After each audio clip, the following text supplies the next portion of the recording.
Hello again, everybody. Video here for you today. Rest in peace, Chuck Apps. This is the No Cap recap of the January 4th, Season 9, Episode 9 of The Curse of Oak Island, called The Unusual Suspects. If you missed my recap of Episode 8, there's a link to it in the upper right. Let's get into it. There's an island in the North Atlantic where people have been looking for an incredible treasure for more than 200 years. In the C4 cluster, a strategic grid designed to isolate 4 targets for 10-foot wide steel shafts for hammer grabbing and sending a diver down, the team is digging Borehole HI4 in hopes of finding shaft 6. It is in a diagonal line with Borehole G2 where they found hand-cut wood they believe to be from a tunnel wall.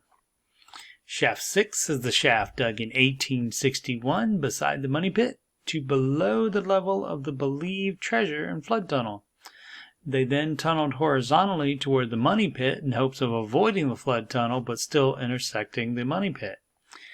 This tunnel caused the money pit to collapse and caused what is believed to be a debris field of whatever was in the money pit.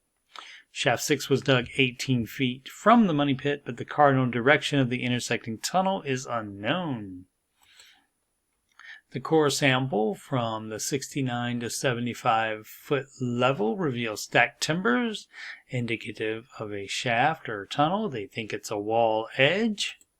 The long-range excavator continues digging in the swamp towards the area in which the team previously found wood that appears to be a ship's railing carbon dated twice to 660 AD.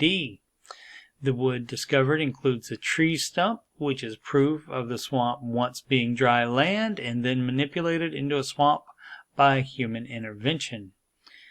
They're digging in the area of the ship-shaped anomaly found in 2018 by seismic scanning, shown here. Metal detection expert Gary Drayton finds a possible survey stake that matches previous finds, carbon dated to the 1600s, and what he says is planking or decking from a ship due to the beveled edge on it.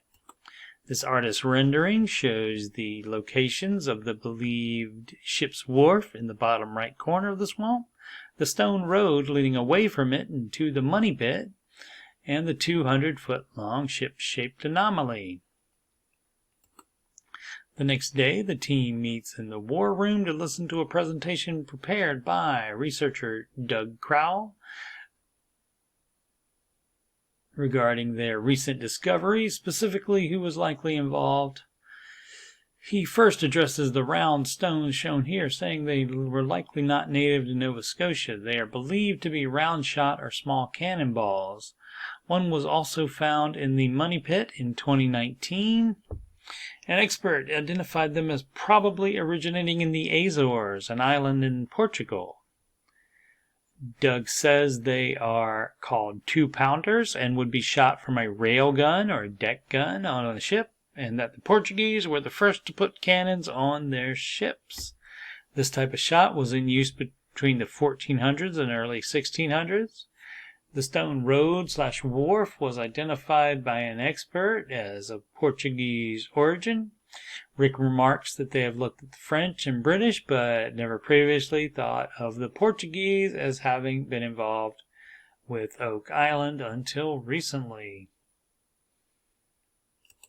A professor in 1971 postulated that the Portuguese would transport treasure from South America and Africa back to the Azores, and when they would encounter storms, they would be driven towards Nova Scotia to safe haven from the storms and to repair their ships.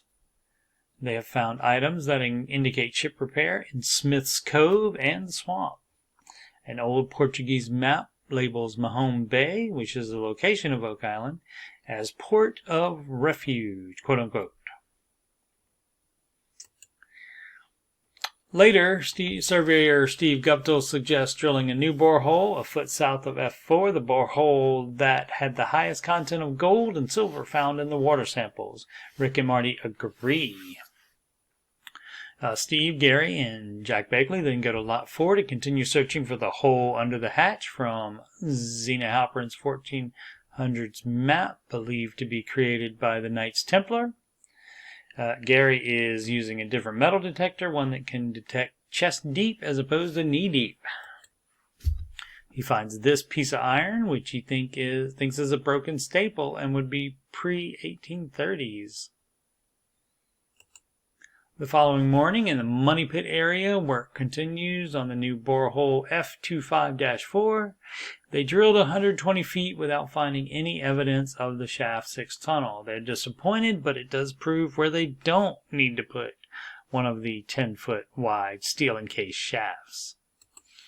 In the swamp, Gary Drayton finds wood he thinks is a piece of a barrel, many of which have been found previously. He also found the wooden plug shown here. Additionally, they find this tree knot piece of wood that has been carved. It reminds Gary of a wooden T-square found in the swamp that was carbon dated from 1632 to 1668. In the war room, they examine it more closely and identify a probable rope burn under the lip. Next time, on the Curse of Oak Island, Gary finds a tool used for moving quote-unquote heavy stuff and after it is brought to shore.